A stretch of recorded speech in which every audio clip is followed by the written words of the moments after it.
Good evening, everyone. I'd like to welcome everyone to tonight's Sports Medicine Fellow Council webinar. PM&R fellow panel sharing their advice and insights on preparing for the sports medicine match.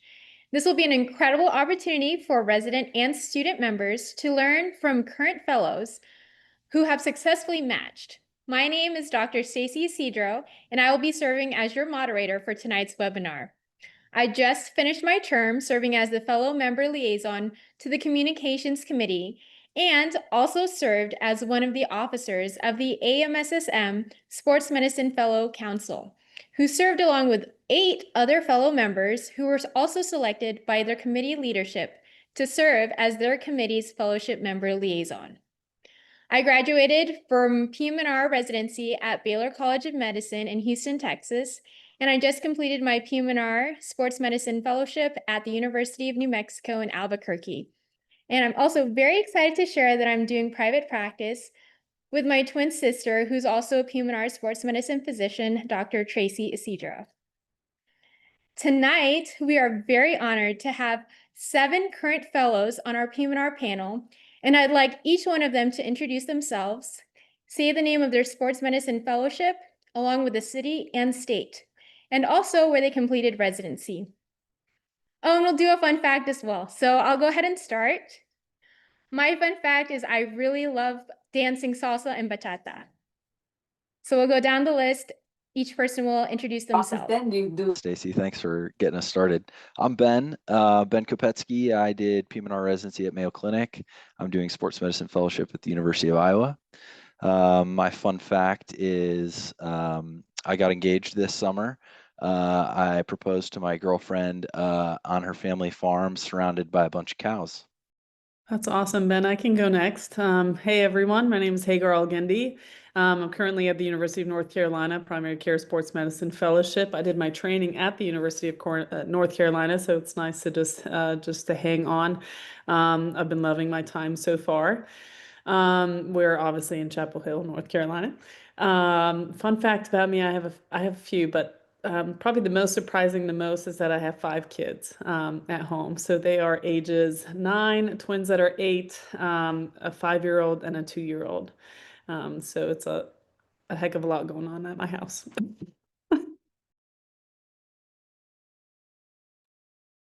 Yeah, I can go ahead. So Patrick Davis, nice to meet everyone here. So I did my PM&R residency at Mayo Clinic with Ben, and then stuck around for the fellowship year here as well. So I'm at the Rochester site, not the Minneapolis site. And my fun fact is that my wife and I found out that we're expecting our first child, and also found out today it's going to be a girl. So super excited.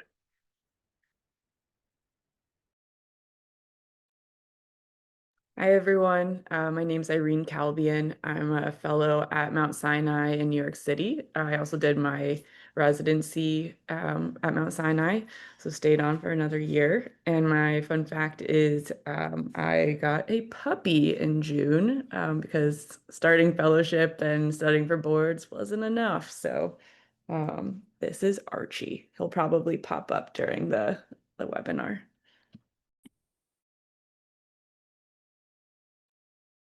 I can go next. My name is HC. I did my PM&R residency at Spalding, and I decided to stay at Spalding for my sports medicine fellowship. Just as much as Irene loves running, I also love running, and my fun fact probably is I've run about 25 marathons, and I'm on my journey to finish all major marathons.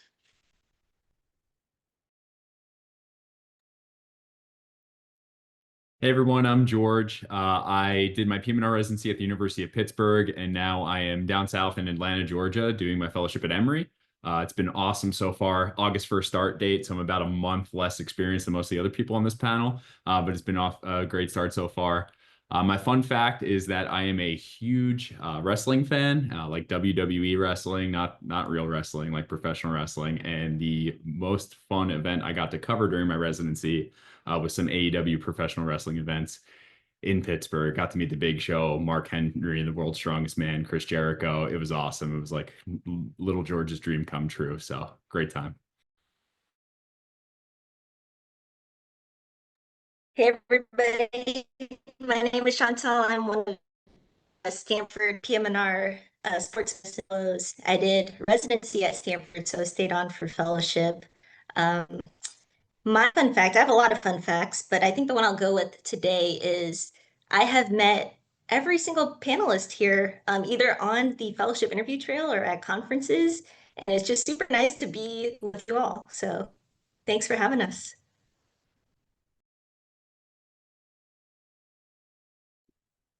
I believe that's everyone. Is that correct? Yeah, great, great. And yes, this is right. PM&R is a very small field, so we tend to either meet each other at conferences or we know somebody who knows somebody else who then connects us. So it's really great to be able to be on these kinds of webinars and then to be able to connect throughout this platform. So for tonight's webinar, we're actually going to start with some 3 preset questions, and then we'll open it up to the floor for any of the resident and student members. Whenever y'all want to, you can type into the chat for everyone to see. And then as we're going through the questions, I'll be able to ask them to our panelists and then they can respond appropriately. All right, so let me go ahead and get our questions. Does anybody have anything that they wanted to add before? All right, let's jump into it. So our first question is, how did you structure your application to best represent you?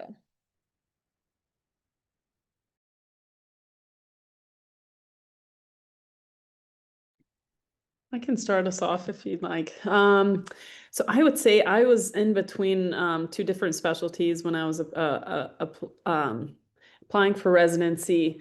And I got counsel at that point that, you know, as a part of my CV, I had that I was a mother as kind of one of the identifying marks. And someone had mentioned to me that that seemed like it was important to me. And that was kind of a reminder to me to just reflect who I was as much, you know, to the best extent that I can through the fellowship application. So I tried my best to reflect all aspects of my life, and I'm very much non-traditional in a lot of ways. So I listed that I was a mother. I listed how that, you know, how that's shaped me into who I was today.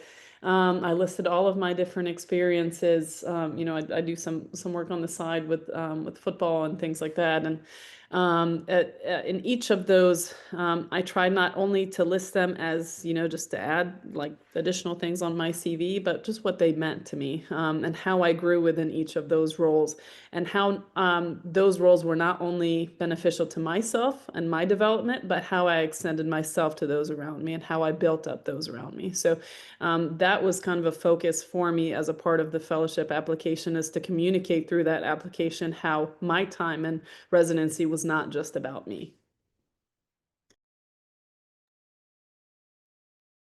I think that's great advice. And I'll just add, you know, if you're already in PM&R residency, if you're on your way to PM&R residency, you probably have an awesome CV already. I was chief resident of my program. I reviewed applications for residency. I know how great the average PM&R applicant is now. And if you're already in PM&R residency, you already have a lot to show for it. So I think from that, you should take the things that really reflect importance to you and list them as your experiences. You only get 10 slots, I think. So really like target the things that you're proud of, that you want to show off, and that you want to talk about on interviews, because those are going to be the talking points when you are sitting across from somebody at the interview desk, when you start flying around the country and going on all these interviews. So really highlight the things that are important to you and that you're passionate about, instead of the, you know, just checking boxes of, oh, I did this, you know, one QI project that took me 3.5 hours of looking at some survey data. Maybe that's not something that really reflects your values and reflects what's important to your career, but maybe you really had this great experience covering, you know, an adaptive sports event that really changed your view and changed your goals for your career. Then you should really highlight that and hash that out in your application as one of your full experiences. Yeah, I completely agree with both of those recommendations. And I think it can be hard because, you know, everyone suggests that you, when you do your personal statement, you know, don't just restate what's in your ERAS app and you're like, I've just given you 10 things. Like, what more do you want from me? I've been a resident for 4 years. But I think if you think about what really like you've been passionate about, what you've been excited about doing more of, you know, versus like trying to reach like a wide breadth, think more about like the things that you're really excited about and can talk about. and try to, just kind of like elaborate on that in your personal statement, have that speak a little bit more to, who you are and who you want to be as a physician and a fellow. And I think that can also be, that's a little bit nebulous in itself, and, use that as like a guide. But then also, if you have, any mentors who have recently gone through the process, like new attendings who have just done a fellowship, anyone like that in your corner who you can have kind of look at your app, look at your statement, and it helps to get an outside perspective, I think, on like, am I coming through with what I want to show about myself?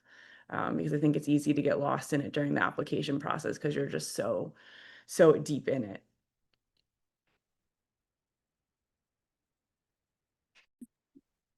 Yeah, I think that's excellent advice, and I can't echo it enough. I think that as you get through structuring things, having a bunch of different sets of eyes, and even maybe some people that aren't in medicine looking over your application can only be helpful.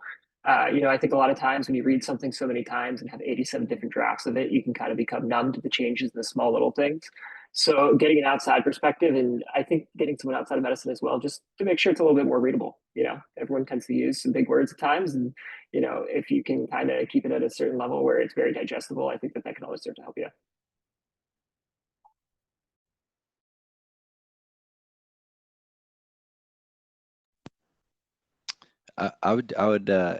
I totally agree. I think this is awesome advice.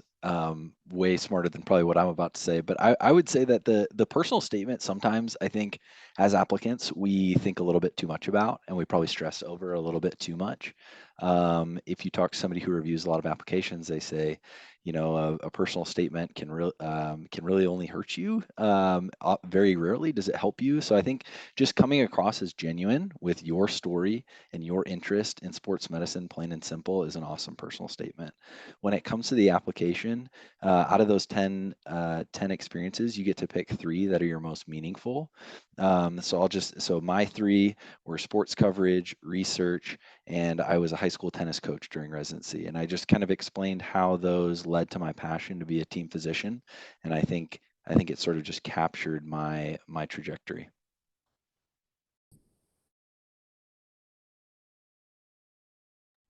Yeah, I'll be back with all of the great feedback that's been shared. I totally agree with kind of choosing experiences and interests that you like and that you have exposure to in residency, or if you're a medical student in medical school. And having those 10 experiences is a great opportunity to kind of showcase all of the multifaceted that you participate in. But to the point of the personal statement, I think you can also kind of personalize your personal statement to programs in particular, especially if they have a specific interest that you want to build upon in fellowship. Don't be afraid to mention that personal statement. I kind of put like a paragraph at the very end of my personal statement that was specific to certain programs if they had certain research opportunities or clinical med ed opportunities that I found beneficial and that I wanted to grow upon. So yeah, don't be afraid to really make your personal statement personal and personalize it for programs as well.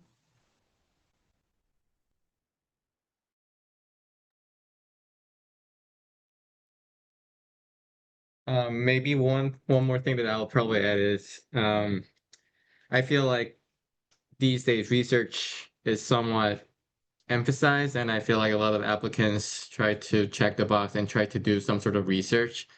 But I would advise that if you're not really interested in research, don't oversell it, because I feel like the interviewees are like big researchers, or just do some amount of research. They can look through whether you genuinely like research or not. And if you're faking it, I feel like that can only hurt you. So if you like it, express your interest, but I feel like overselling it might potentially hurt you.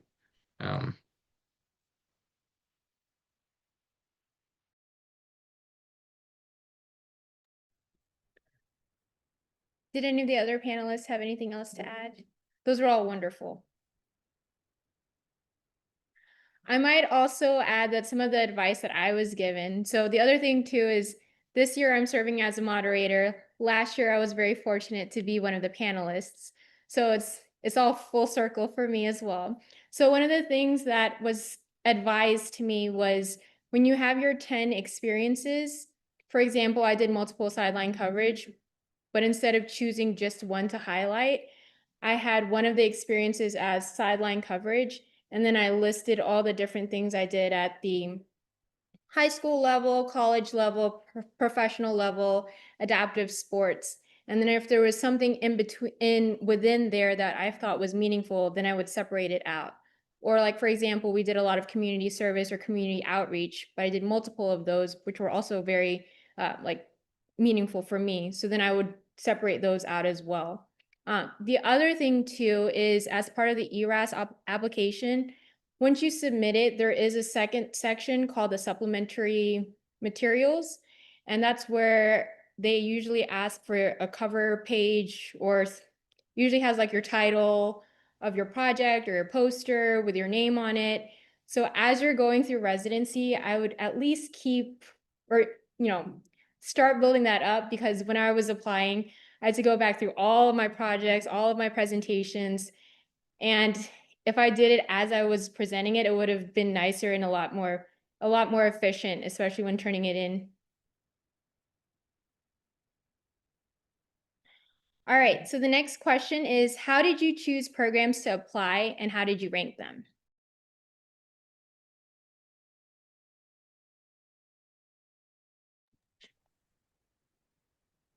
Oh, George, I saw you.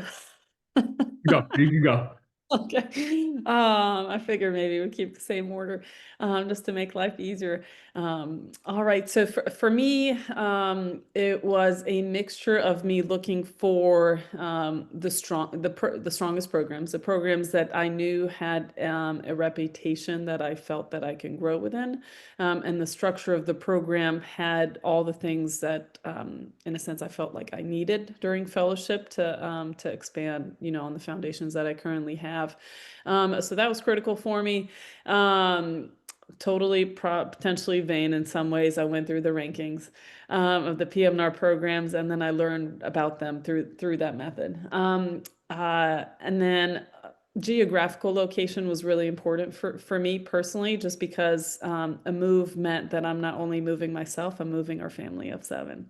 And if it was going to mean a move, it would have to be for a very good reason.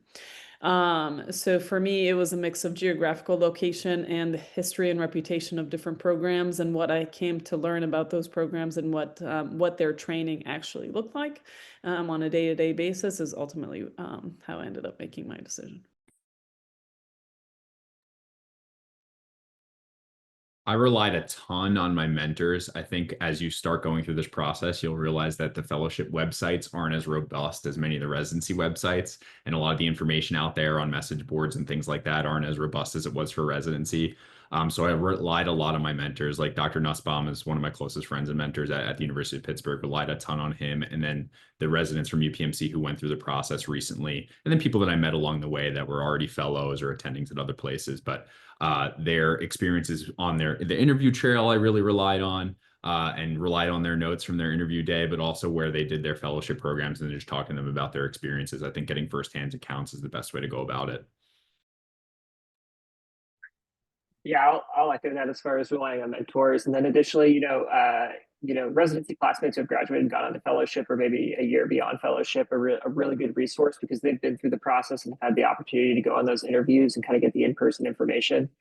I think the second part of the question was talking about ranking. And, I think something important to think about is where you envision yourself practicing and how you envision yourself practicing once you complete your fellowship.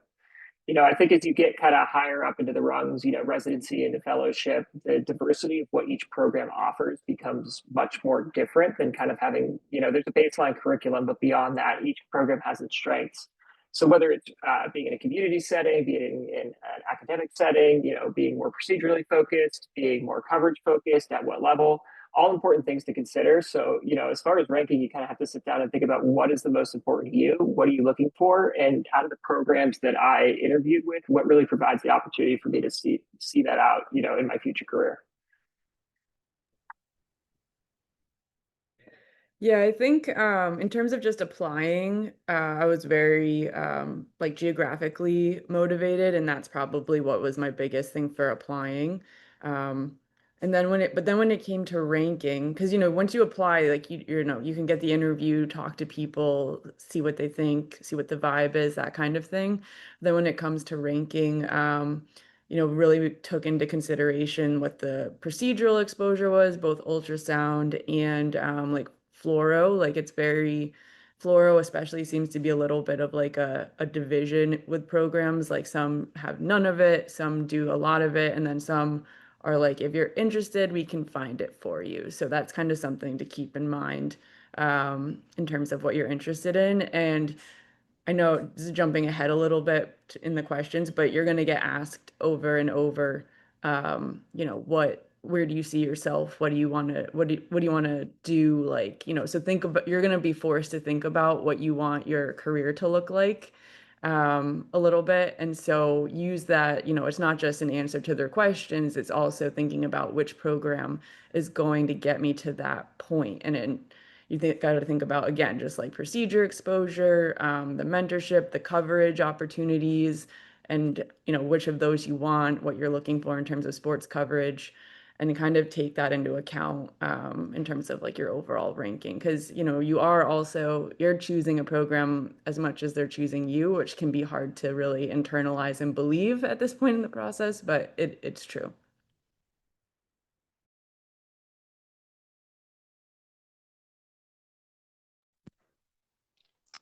I think this is all the secret sauce. It's like talking to people who have done this before and seeing what they think, what advice they have for you.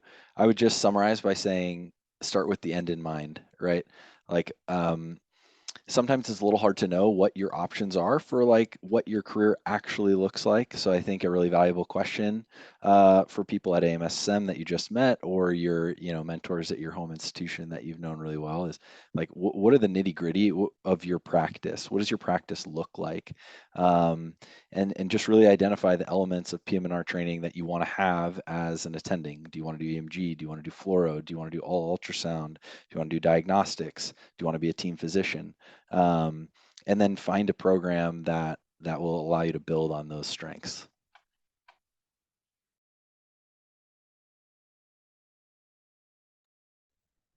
Yeah, I think I agree with everybody's advice here. I think when I was applying for programs, I pretty much applied to all of the PM&R sports medicine fellowships. I was willing to go anywhere for a good year of training. And then when it comes to ranking, yeah, I agree with what everyone said. Rely on your mentors, get feedback from, current fellows. I found that talking to fellows was very helpful in determining what they liked and what they like about current programs. And also knowing that where you do fellow can increase your reach in the field. We kind of talked about PM&R being a very small field.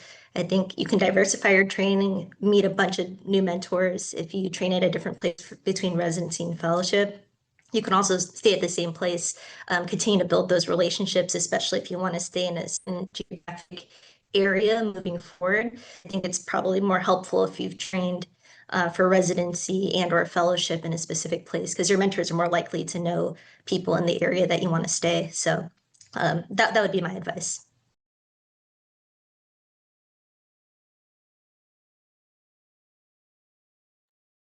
And going along with what Irene said, I think just thinking about whether you want to do like ultrasound only versus like ultrasound and fluoro will be helpful, because I think the programs are kind of like, especially like PM&R programs are in like two separate buckets, where it's ultrasound heavy versus ultrasound and fluoro. That can kind of help you navigate which programs you want to apply to. So for me personally, I exclusively applied to almost like programs that had heavy emphasis on ultrasound, plus a lot of research mentors. And then later, almost at the end of the interview season, I was trying to see whether I wanted a bit of floor or not.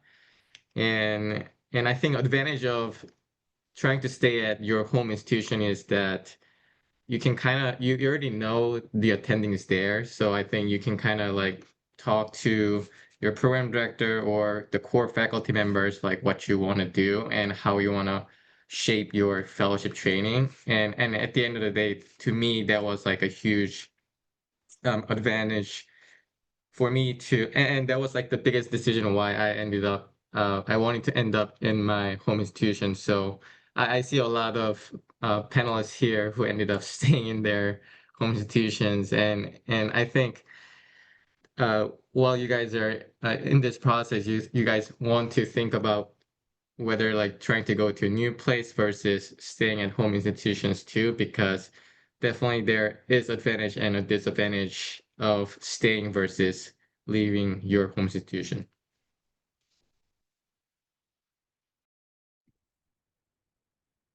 May I also add that there are different structures to each program. So for example, my program is primary care sports medicine. So I formally sit under the family medicine department, but we work closely with the orthopedics department. So just learning those different dynamics, because for me, it was stretching myself outside of my comfort, and I can already see such strength in being surrounded by people within the family medicine department, and learning the primary care side of sports medicine more than what I became comfortable with, which is MSK ultrasound based medicine and that kind of approach. And our program is very much balanced, and then my co-fellows, one is family medicine and one is IMPs. So we're noticing together just how different our training has prepared us for this season and time, and we're pouring into each other and trying to get ourselves kind of balanced in different ways. So I didn't put enough weight into just the strength that can come from doing something outside of our base PM&R exposure through fellowship.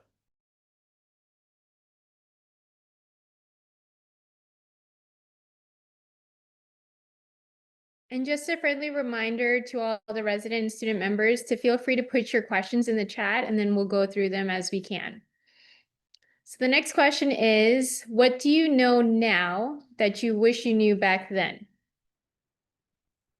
I think Hagar kind of hinted at this point, but in PM&R residency, you get really good training in musculoskeletal medicine, diagnostic ultrasound, interventional procedures. I think I wish I probably spent some more elective time working on primary care related things, because when we staff our student athlete clinics, you're not just going to see knee pain or ankle pain or shoulder pain. You're going to be seeing sore throats, doing infectious rule outs, INDs, etc. So I think maybe reflecting back, I had a lot of elective time as a resident, so this was something I could have very easily put into my schedule. Just spend some time in the emergency room, work on fracture management, kind of the more acute care that we don't see as much in PM&R, and then maybe spend some time with the primary care folk and learn how to manage your bread and butter cases, in terms of being that team doctor or that primary physician for an athlete. It's not just musculoskeletal medicine at the end of the day, which is what draws a lot of us into sports medicine. But to have that experience in residency would probably set a good foundation for fellowship and beyond. I was just going to make a joke about the humidity in Atlanta, so it wasn't that serious. But I guess the only thing I'll add, like things I wish I knew, I guess, in the beginning of interview season compared to like 6 months later, is how much things were going to cost. Like really, it's going to be an expensive few months coming up. A lot of the PM&R programs do in-person interviews, so just prepare for that. Whether you have to, save up some money, open up a 0% interest credit card, but like make sure that like you're trying to find ways to cut costs, Airbnbs, make friends with the people that are attending this webinar, share hotel rooms. Me and Chantal shared a couple Ubers here and there. So just be prepared for the costs that are coming your way. I think I spent roughly between $5,000 and $7,000 during interview season. And I took nine in-person interviews. So just a ballpark estimate.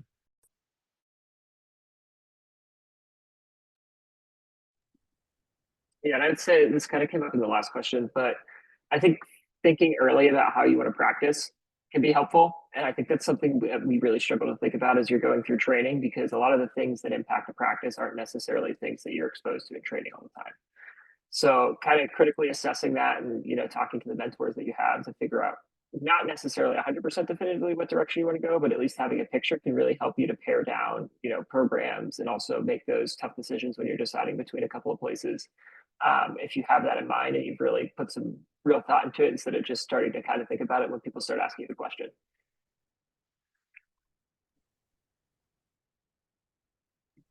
Yeah, I echo a few things that were said, so I totally agree. And trying to expose, I wish I would have focused in on what the training room would actually be like. So I'll give you an example. We're placing IVs pre-game. Gosh, I haven't put an IV in a couple, in a couple of years on the PM&R side. If I'm putting in an IV on the inpatient floor, so there's a problem on the floors. So you know what, just to play catch up, thankfully I kind of know my institution, so I just went to the ED on my continuity clinic for an hour or two, and I just roamed around and I said, who needs an IV? Just to practice before fall football camp, getting those skills in order. So I wish that I would have tried to visualize and picture just what kind of exposure I was going to get in the training room, because it's much more than just not just, but MSK based, care. And then the other thing that was mentioned on as well by Patrick, just looking ahead, making sure that where you're going for fellowship is preparing you for the next step, and whether that's like an open door for a future career at that institution, or like the surrounding private practices, whatever it may be, just making sure that you keep that in mind, that what's the next step after fellowship. It's a really quick year. Most of us probably on this chat are already starting to think about job opportunities, so it's just making sure that you're one step ahead of them. I think also a little bit echoing HC's point from earlier. I obviously ended up staying at my home program. And I think in retrospect, like if I hadn't had a home program, or if it hadn't been like the ideal program for me, I think it would have been really good to do an away rotation at least one place that I was excited about, and meet the people there, have them meet me. I think it gives you a lot more insight into what your life will actually be like as a fellow there. And also, there is some truth to the fact that, the programs, if they know you and they know they like you, and you're like on paper equivalent to someone else that they haven't met, they'll be probably more likely to take the person they've met and know that they, mesh well with. So I think, I didn't have away rotations at all on my radar. And in retrospect, if I hadn't stayed, I think an away would have been really good. Really good exposure for lots of reasons. And then I guess the other thing, in retrospect, good questions to ask that might not necessarily change, how you rank a program, but are good to know. Kind of going through stuff now. One is if there's any in-basket management, because in-basket is interesting. It's a good learning experience, but it's also very nice to not always be on the in basket maybe, but you can decide for yourself. But it's a good question to ask, and they don't often cover it in interviews, so it's a good question to ask that's like, not something that they've already discussed. And then also, having just gone through boards, it's a good question to ask, is there any time given to study for boards? Is there any adjustments made for that? Find a strategic way to ask that like, you're not trying to get out of work, but just see like, is that taken into consideration at all, or not? And, if it's not, then that's okay. We didn't have any really like board studying time worked into our July schedule, but knowing that there wasn't really time, I studied a lot more before fellowship and kind of used July as like a review time. Because the boards are they're something.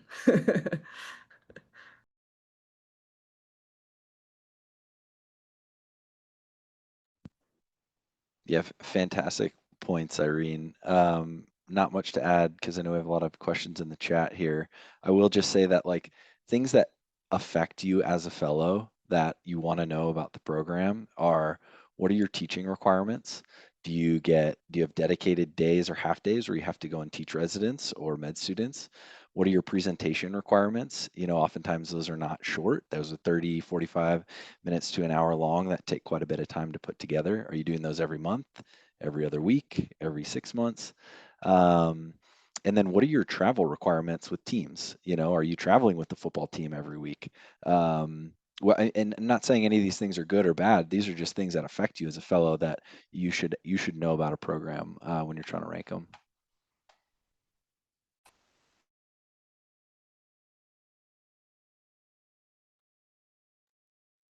And I'm just gonna answer like one of the chat question related to like OA rotation that Irene briefly touched on. I think the ideal time for OA rotation is when you're absolutely ready. You don't just go there and then not perform, and I think that can do more harm than help you. So whenever you feel like you're really ready to perform, I think that would be ideal timeline. And just like right before application would be appropriate. So maybe like at the end of PGY 3 year or early PGY 4 year might be appropriate. I actually tried to do away at Ben and Patrick's institution, but then I didn't reach out to them early enough, so I couldn't really fit one in. So if you're planning to do an OA rotation, you should really think about at least like 3 to 6 months ahead. So I think that should require like early planning as like a PGY 2 or even as early PGY 3. You should be thinking that ahead if you're interested in OA rotation. Yeah, I agreed with that. The PLA process, if nobody from your program has went to that program in a while, is quite a long process. If you have a great program coordinator, they're really helpful in the process, but it does take at least a few months. So if you're, early on in your PGY 3 year and you do think you want to do an away rotation, now is the time to really start thinking, like start the wheels turning.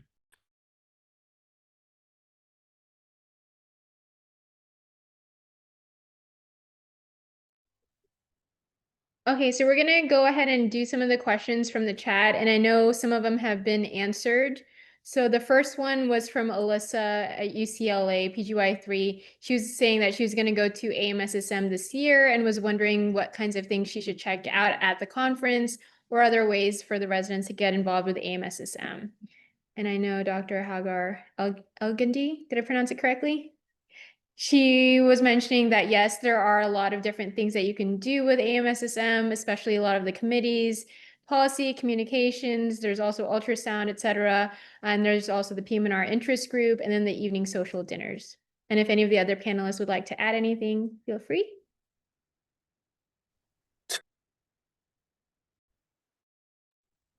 I would say definitely try to go to the fellowship fair. I'll take the easy one. And I went, I dreaded it because it's like, you have to meet people, network, that kind of thing. But it was actually really lovely. You just kind of go up, introduce yourself. It's a really good way to kind of very casually meet the leadership and some of the fellows in these programs and ask some questions and, express your interest without it being too difficult. Everyone's all in one room. So it's a nice resource to have for sure. Just, of course, show up, look good, be professional, because every impression counts. Also piggybacking off of what Irene said, when you do go to the fellowship fairs, if you know that they're a PM&R program, it's easy for us since we're already PM&R. But a lot of the other programs like primary care, the first question I would always ask them is, do you accept PM&R? Because if they do, then you can continue the conversation. And then if they don't, they can say thank you and then move on to the next one. And I think they had this where there was a list going around of all the primary care programs that do accept PM&R. So if you're able to get, I don't know where that resource is. A lot of it, I asked from word of mouth, my mentors, et cetera, or other colleagues, and that would help narrow it. And again, like how other of the panelists were saying, if there's a specific geographic region that you want to, it can help narrow down which booths you go to during the fellowship fair.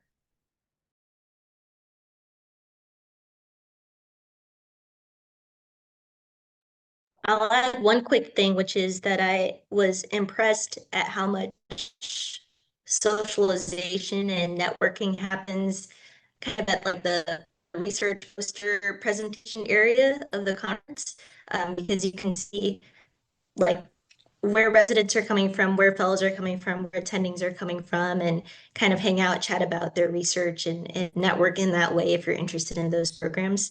So that could be a kind of a low-key way to maybe meet residents or fellows in programs that you might be interested in and kind of learn about the research that they're doing, but also kind of get their contacts for the future. Chantal is saying that because for 2 years in a row, we were right next to each other for poster presentations. That's exactly why I said it. That was awesome.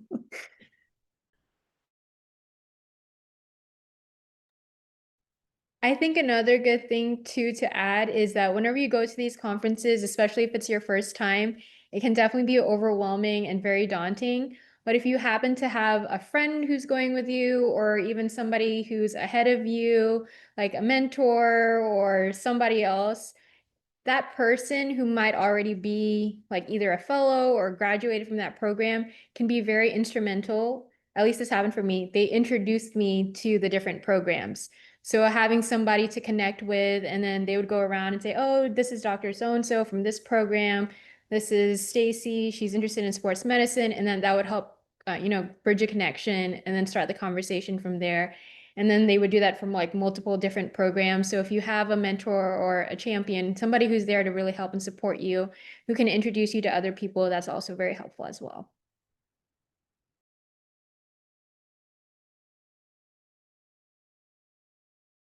The next question was, I think we already answered it with the away rotation. So did anybody else have anything to add for the away rotations?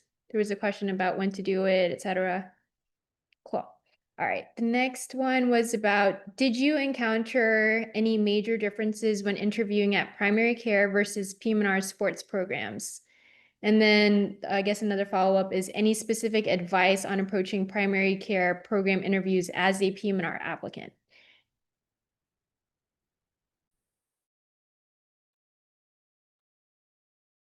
So I think it's very program dependent. There's programs that are technically housed under primary care, like, for example, ones that off of the top of that head that I could think of, like Utah and Colorado, that are under primary care, but there's a huge PM&R presence and they don't feel very different. And then there's others that do feel very primary care heavy, and you do feel that difference of what the fellows are doing for training room, what the expectations are for you in terms of your medical coverage, and kind of like their ability to answer what your continuity clinic is going to be. So if you do go to a primary care sports medicine fellowship that's housed outside of PM&R, you have to do a half day of PM&R every week in order to keep compliant with ACGME. So that could be EMGs, that could be fluoro, that could be a general PM&R clinic. So that's really something important to suss out when you're going through the process, interviewing at primary care sports medicine programs. But there's a lot of awesome programs that give really, really a great supplement to what you learned in residency. So it's just finding the balance of what you're looking for in a residency program, fellowship program. Yeah, so Iowa is housed under primary care.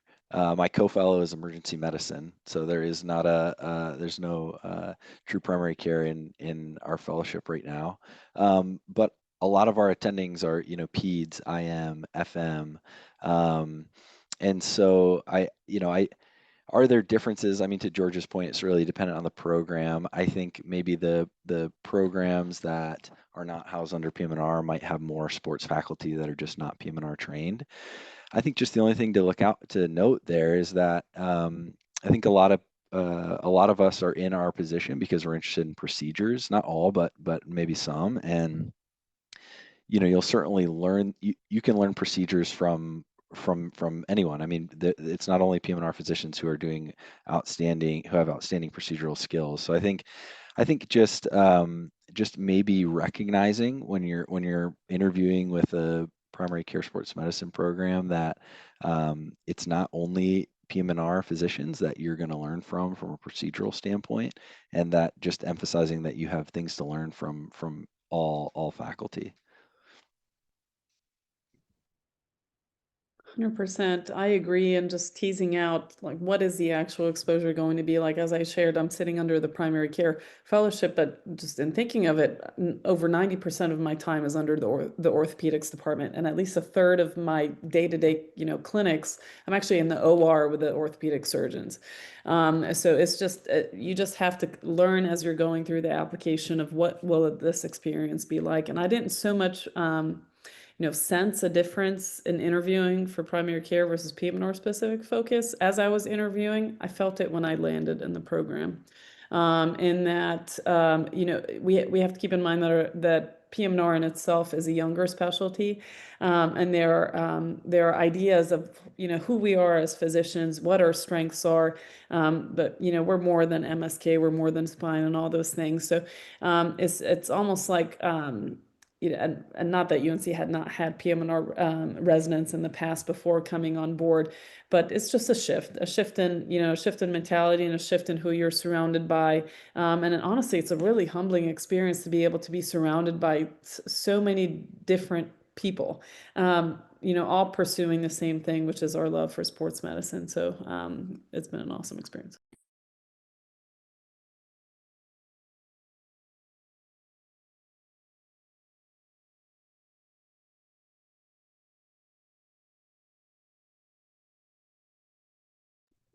One thing I guess I would say too is just if you do express in your application that you're interested in procedures, interested in fluoro, interested in ultrasound, just be aware, like, try to get a little bit of an idea when you're applying, like, theoretically, if you're applying to this place, you have some interest in going there. So you might want to just try to get an idea if there is any fluoro there, if there is ultrasound, that kind of thing, because you may get asked, like, we don't have, like, how do you see fluoro fitting into your practice, or like how important is it to you? And if they don't have any and you say it's very important, obviously that's not a good match. So you might just want to think about that a little bit going into the interview, how you would answer that question if you are still like interested in the program, but you also had like some of these procedural things, in your app.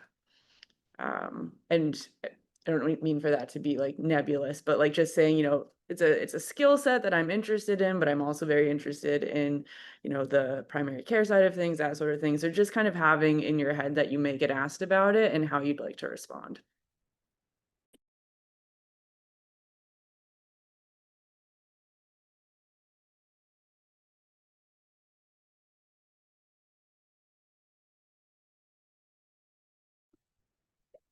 There was another question in the chat, and it seems like it was answered already, but essentially the question was, how can a resident get involved in sideline coverage of sports that may not be offered by an attending or faculty within their program? And is there a resource or general process of getting involved into sideline coverage with a training physician license?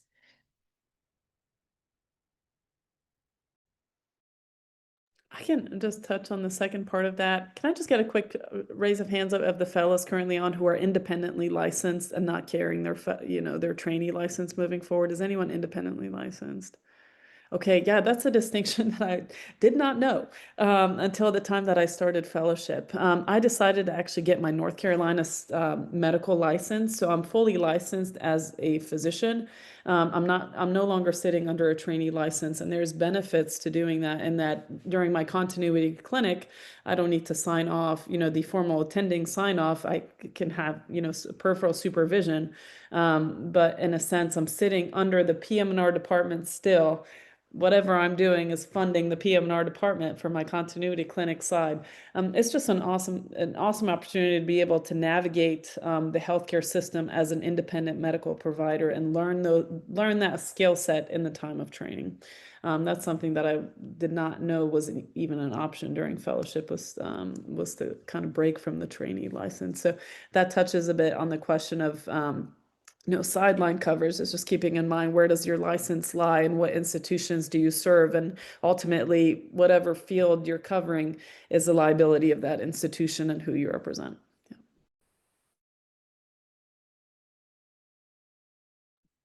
I think like to the first part of the question too, like it's so dependent on where you are. Like there's not really a standardized process consistent throughout programs. It's super variable. So I think the best thing to do is just ask other people in the program who have gone through it. One way we found like to kind of branch out from some of the more common sideline coverages that we had at Sinai was talking to like one of the athletic trainers at the college that we work with. Like there's a couple sports that we like kind of as a standard work with, but then he was more than happy to have people come for the like baseball games or volleyball games or that kind of thing. So I think it's also going to be just a little bit again like networking, asking around, not, don't be afraid to get some non-responses sometimes, just keep asking. But I don't think that there's really a standardized process for it.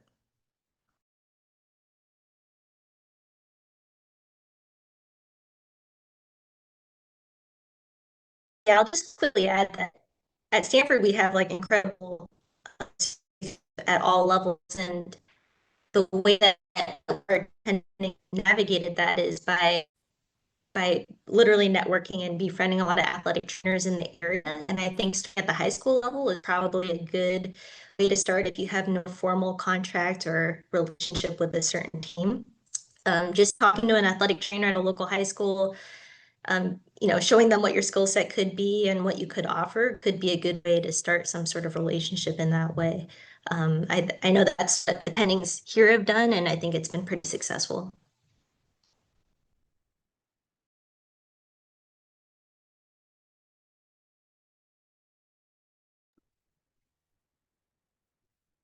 Okay, there's another question that says, how do you decide when pursuing a sports fellowship is the right choice? And is having a strong interest in sideline coverage a necessary factor?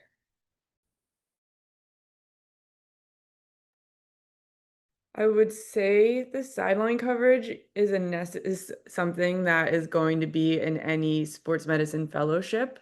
Variable degrees, some you're traveling and going to coverage very often, others not so much. But there will be some. I think it's part of the like ACGME requirements. But beyond fellowship is a totally different story. There's a lot of sports medicine practitioners who do no sideline coverage at all. So I think, you don't want to hate the sideline coverage you're doing as a fellow. You want to have some interest in it for like learning and, it's good training, that kind of thing. But you don't necessarily have to be aspiring to be a team physician or something like that to go into a sports medicine fellowship. Yeah, I'm not actually sure that I fully learned the extent of what sideline coverage meant on a collegiate platform. Our team physicians are gone to they're gone and committed to the team to the extent of the coaching staff. So I absolutely love my time on the sideline. Do I want to sacrifice that time with my family to make that happen? I don't know that yet. So it's almost like you learn in time what you love, and then it's always just a balance. Is this something that that I want to pursue? Is it balanced with what season of life I'm in at this time? So to answer your question, no, strong sideline interest is not a necessity. But you should probably communicate that you have some sort of passion for it as you're interviewing for fellowship, because you're going to spend a heck of a lot of time doing it. You can pave your own path afterwards, and it's still a phenomenal experience.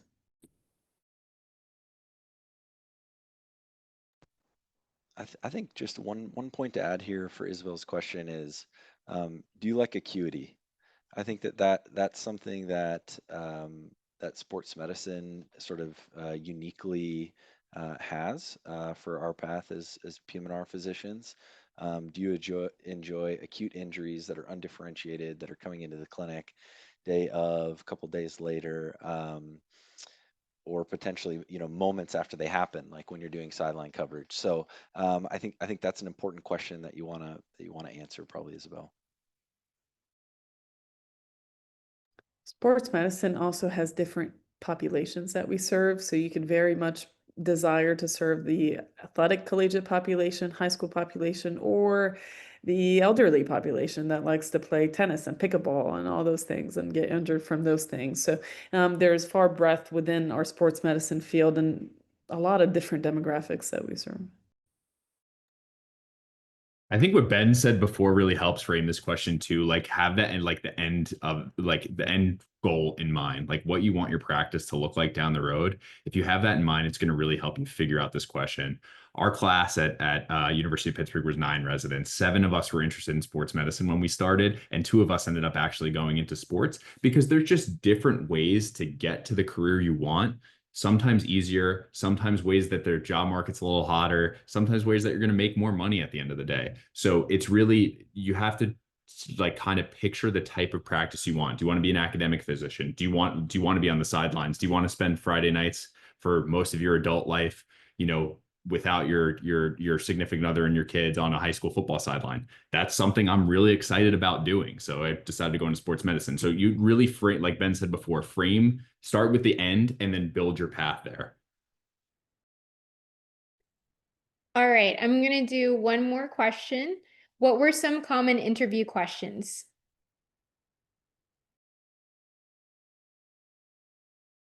They're probably not that far off from residency, wouldn't you guys think? Yeah. Yeah, I was going to say, tell me about yourself was a pretty common question. And probably tell me about your sports coverage experience. I got what's your 5-year plan? I think in almost every interview I took, like, where do you want to be in 5 years? Yeah. Amen. To reiterate 5 years and then longer, like what do you what do you want to be like known for? And you just kind of, you got to think about that ahead of time. It's going to be a little bit in your application and just lean into it. It can be whatever you really want and however you feel like best, selling yourself. And when you're as a fellow, it could totally change. That's fine, doesn't matter. But just have it in your head what you want to, like, how you want to portray your future goals. Yeah, I don't know if this was a test. UNT took us into this giant room with Jordans all over the walls that were lit up. I don't know if they did that just to see our response to it. I don't know if that was a test. But yeah, your experience for each of the interviews will probably be different in some capacity, especially if you're in person. But yeah, I mimic what all the questions were here. I think, Stacey, a good kind of reversal of this question is what were our favorite questions to ask interviewees? And anyone feel free to chime in. I guess, one of my favorites was like, what's your favorite part about working with fellows? I think it's just a simple question that gets people talking about things that, that they enjoy in their job. And then it just tells you maybe what kind of mentor they are, what kind of opportunities they offer their fellows. It was just a nice segue to a lot of nice conversations.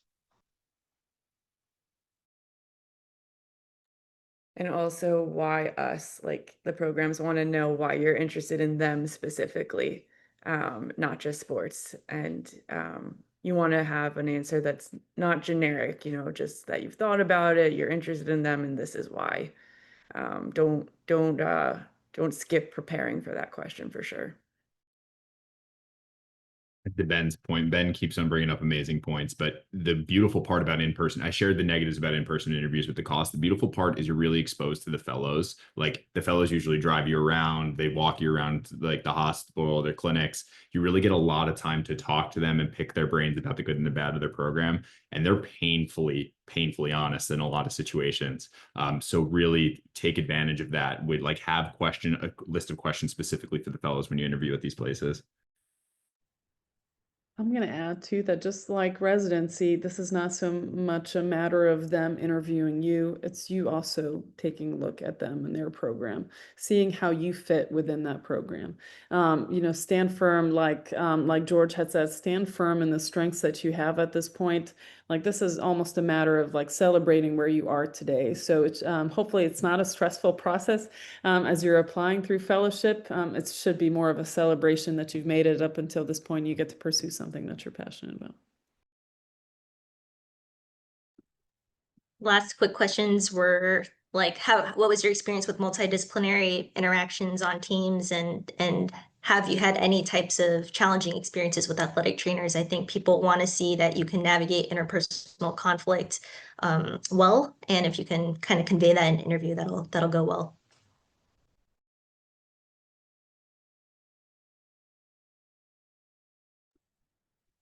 Wow, this has been a wonderful panel. Thank you so much to everyone for participating, especially our fellow panel, and then also our resident and student members. Thank you again for asking those questions, and for our fellow panelists for sharing their insights about their journey into fellowship, and then sharing their advice with all of our student and resident members. And thank you to everyone for attending tonight's SMFC webinar. And before we conclude tonight's webinar, I just want to encourage you to attend our final webinar in this series on Monday, August 25th, 8:30 p.m. Eastern Time for the Emergency Medicine, Internal Medicine, and Pediatrics Fellow Panel. And it has been my pleasure to serve as your moderator for tonight's webinar, and looking forward to many more to come. And congratulations to our current fellows, and best of luck to our incoming and future fellows in sports medicine. Thank you.